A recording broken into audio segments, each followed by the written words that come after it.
We do have breaking news for you. The State Department just making 800 new documents from former Secretary of State Hillary Clinton's emails account public.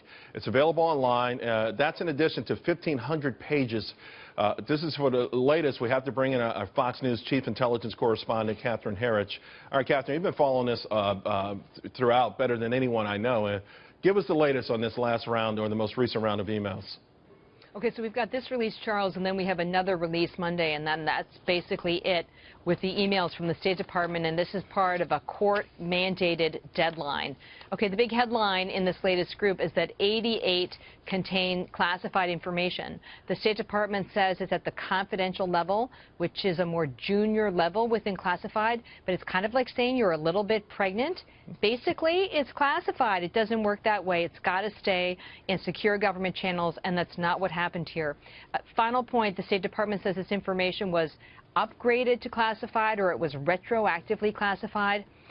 But that's really, I would say, a really disingenuous statement, too, because when you talk to career intelligence officials and those who are outside of intelligence now and retired, I mean, this information is born classified. It should have been in the right channels and labeled as such, you know, from the get-go. So it's kind of an after-the-fact cleanup that's going on with that term. And what about those, we know at least so far 22 have been classified top secret. Anything new on those? A couple of things. We were able to confirm a story that was first reported by Reuters, which is that entire sections of the 22 classified emails, top secret emails that will never be public, these sections were lifted out of highly classified government documents, or the language tracked almost identically to that language. So this was not a situation, we were told, where they accidentally got into the emails. It was a situation where the language was copied in some form. I suspect that people took photos of the screens with their iPhones and then copied the language into the unclassified email system. So, and these would be people who worked for Hillary Clinton then? If this is, she probably, I mean, she wouldn't be doing that.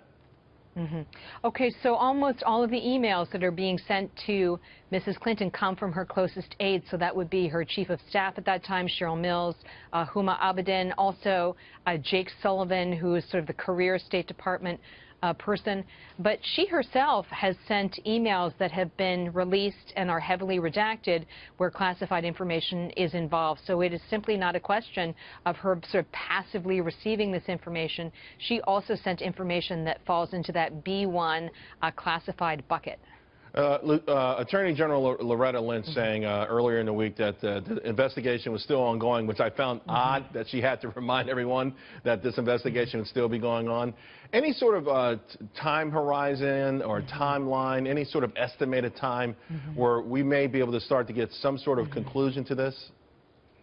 Well, you know, I mean, there's such powerful forces at play here, Charles, like sort of tectonic plates, if you will. I wouldn't want to hazard a guess, but a couple of things, though, on Lynch's testimony. This was the first time that she confirmed publicly that the FBI is working with career lawyers at the Justice Department. That means that this has moved beyond any kind of initial review or initial inquiry.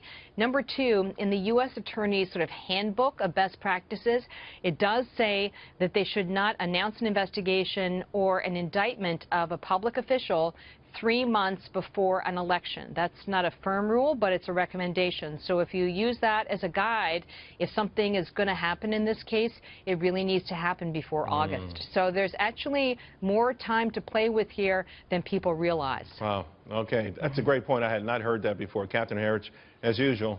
Yeah, thanks for bringing us up to date. I always enjoy it, Charles. Thank you for having me. Have a great weekend. Thanks.